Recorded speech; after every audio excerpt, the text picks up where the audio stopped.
Hey everyone, I would like to make a review of a promo that I made a few times back uh, of the underwater bubble and how can we actually create this type of effect. Let's see how can we do this. So it's actually not very complicated. So the main uh, the core of this effect is uh, the pyrosim, which is converted to geometry and plus some additional details to create to kind of to create the more complex stuff. But it's actually not very. So starting with the sphere, I'm doing a remesh to apply some mountain, which has animation applied to it. Okay, so as you see, we have animation. Then I made it like a scale. So we have bubbles and we don't. So 2 times 1 and 2. So this is the basic that we need. And then when we'll apply some points and we'll add a type that we need in my case, and you would probably choose sourcing smoke, which we need, and then rasterizing the temperature, and then applying the pyrosim. So this is the first, the very the core one, which we need. Okay, so here we have the pyro simulation. So you see we have like 2 times, first and second. All right, so what we need, this is a setup that we're connecting the voxel size to keep the resolution connected. Okay, then sourcing is the same. Fields that we need, the dissipation, how quickly it will dissipate. The lower value you'll put, the longer it will last. The bigger value, you use, it will disappear faster. The smaller value, it will long last. Long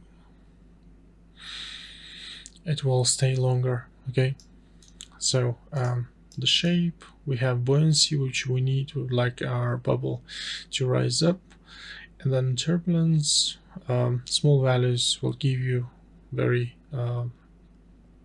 smooth mushroom type bubbles. Okay, so, and here we have the cache. So we could play back faster, and then we convert the VDB to SDF and then to polygons. So here I'm adding the reshape of VDB and dilating, so I would like to push it outwards. So as you see, this way I'm creating more of those bubbles. Okay, and then converting to polygons, give some color just to visualize, and then I'm using the same pyro to create particles.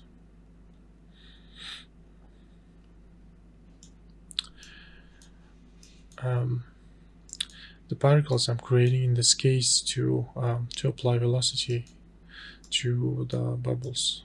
Since we have constant changing geometry, we cannot kind of compute the velocity. So this is why I started creating particles. The same goes with the points from volume. The same, they're constantly changing. I don't think they will they will keep velocity value. It's hard to tell, but it's particles. It works. It works okay. So the point from volume, and here we have our particles. So all the points, and it's like 100 seconds of life expectancy. Everything is the same, but we're using pop advection. So we'd like to use our volume as a velocity, as a pusher, to control particles, and I'm using the position with some value. Okay,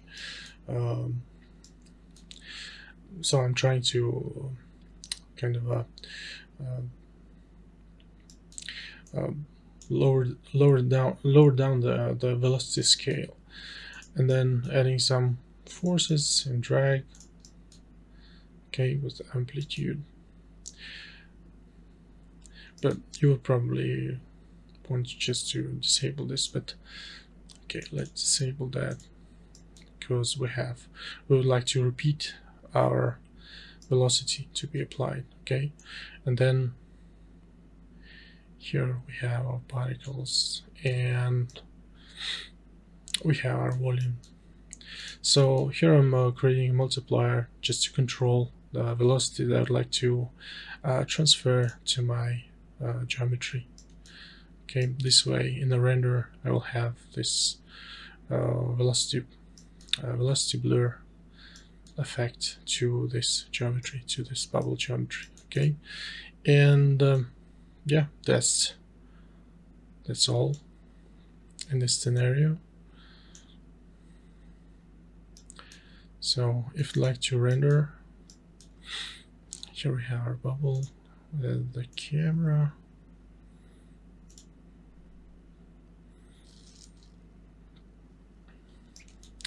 Let me lower down the samples so I could see it faster. So here we have our bubble, material, camera, lights, and karma rendering with all filters and camera effects, velocity blur, so we can see our velocity blur has been applied, but since we have lowered our samples, so it's a little bit blurry, you might want to increase this value. And talking about materials, I would like to, so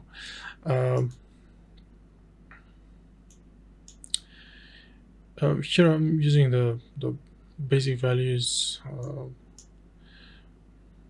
and the only difference that I'm applying here, the opacity, and I think the index of refraction, I should say, yeah, I'm applying that actually. And the opacity, I'd like to have some transparency in the bubbles. All right, but everything is and code, of course, to have some refraction. So it means that I have some transparent object. If I just it will be mirror-like, but in this case we have a refraction as well in this case.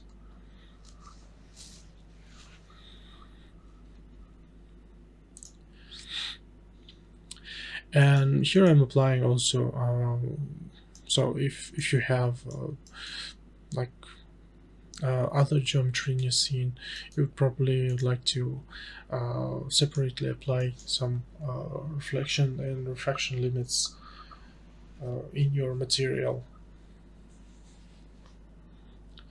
but not in render settings. Okay, this way you can just save some time and memory. Okay, this is our basic bubble. Then we have the same bubble. The only difference with this one is that I have applied more turbulence and disturbance as well. This way I'm having a little bit noisy, not the smooth uh, mushrooms, but noisy mushrooms onto the bubbles. Okay, the same fields, as I said. The lower the dissipation, the longer it will last. The bigger values, the sooner it will dissipate. Okay, so I cache this one again, and then all those VDB tweaks. Okay, violations, and then again we're using particles, which are also cached.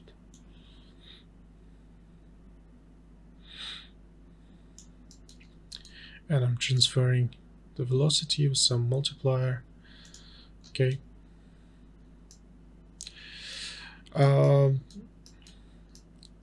Here I decided to add some smaller bubbles onto the main bubble. So what I did, I've deleted the outside particles outside.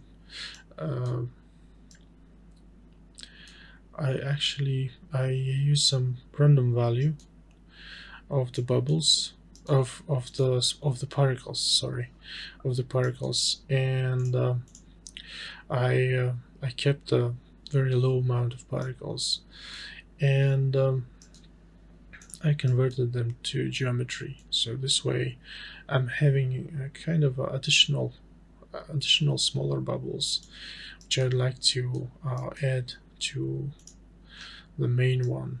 Okay, so we see like these bubbles on top, the smaller bubbles. Okay, and then I was thinking like whether I would also use the smaller ones if, for example, there is a kind of um, a very strong, like a sparky bubble inside, so it could have some additional bubbles inside. It's like a forcey bubble, should say. So I decided to use the rest bubbles, and I've used the age, and I've um, I gave it the color by using the age attribute. This way, I could control how long it would last. If I look through the camera, so you see it gets it gets darker, and then I'm simply deleting those darker particles. Okay, and then so I don't want it to exist while the main bubble is kind of disappeared already. So I'd like to smaller bubbles also disappear. Okay, so I also added some time shift, so I'd like to keep them a little bit backwards than the main bubble. Okay, and then we have a particle scale, and also I'm using the age age divided by life attribute of the particle, and I'm creating a ramp by using those attributes, and then I'm multiplying the existing p scale onto the this ramp. This way I'm controlling, so I'd like to my particles starting with the 0, and then they increase in shape, and then they go back to 0, and then they being deleted, I hope. Okay, so, and then the color, just to kind of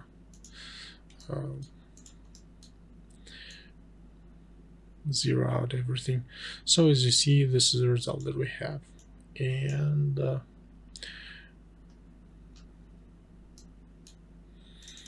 let's try to render this.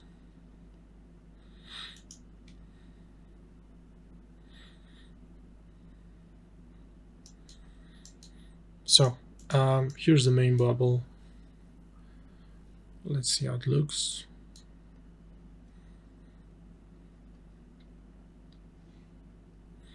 So as you see, it has more noise. It's more kind of a distractive. Okay, so here we have smaller bubbles.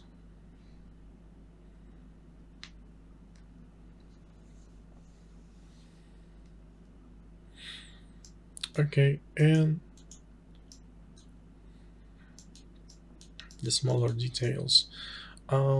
Let me actually just increase it in shape a little bit here, say, so I could see it. I'll have to filter. Let's node noise. Let's keep it as it is. So, and if we'll try to add it one by one, so I could see the material for both the main and the smaller bubbles is the same. The particles are simply white, nothing special. And let me just lower it down so I can see it. Alright, here we have a camera actually.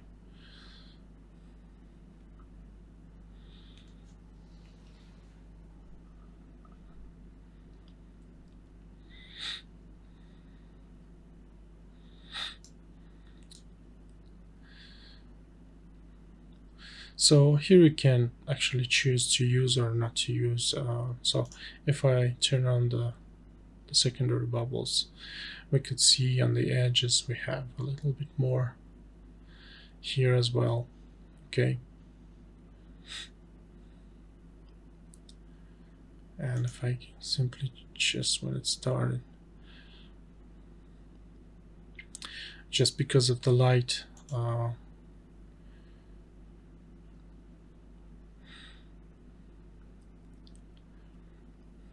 so as you see, there's small bubbles around the main bubble, and if I turn off the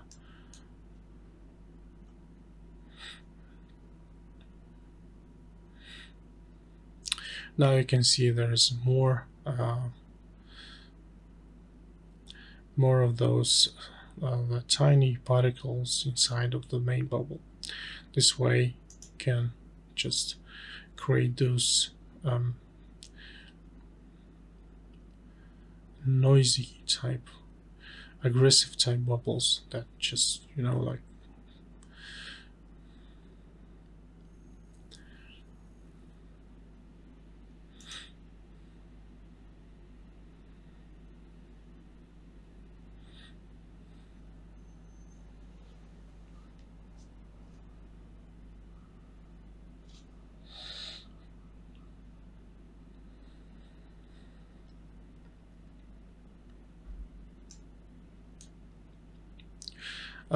well, I think it also gives quite nice a complete the complete look. I mean,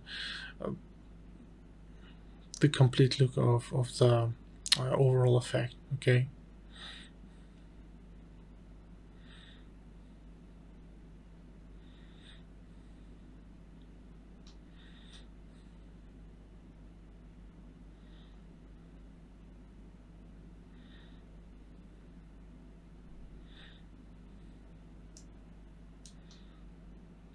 Yeah, I think it looks really nice. And as a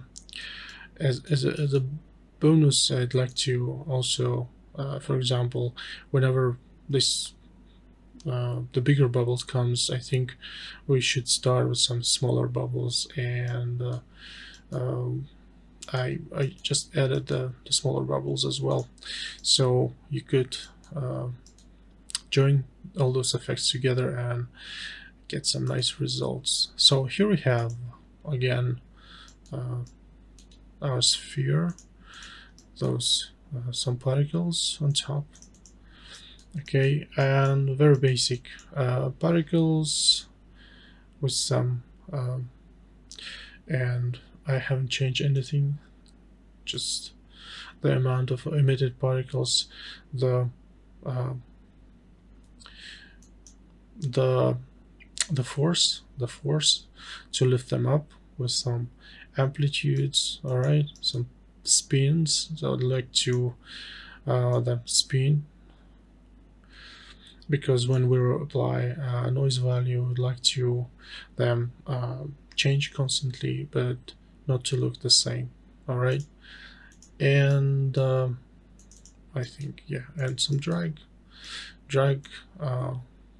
just keep the speed consistently. All right, and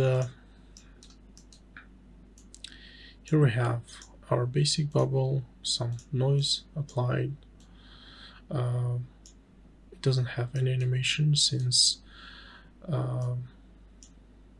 we actually can add some animation, but I leave that up to you. And then we have the p-scale, setup, and then I'm using again the ramp, which uses the age and the life of particle. And here's my ramp that I'm using, and I'm multiplying the previous p-scale to my new p-scale. Okay, and here we have our rising bubble, as I said. So we're starting from 0 and then we're growing up. As you see, by spinning we have a kind of different look of our particles. And after we'll apply some noise, since it's a kind of a world space noise, it will affect constantly on the shape of our particles. That's why I haven't used the animation here. And if I play this, so as you see, so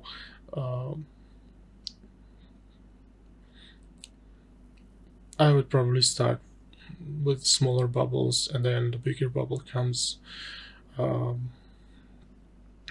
and ending with all those smaller particles, okay, which will have a complete and nice effect. Okay, rendering is the same. I don't think I should talk about it, but yeah, so this is all that I'd like to cover. You can download the scene from my Boosted channel or Patreon channel. I will update it soon. And thank you very much. Hope you like it and it was useful. And goodbye.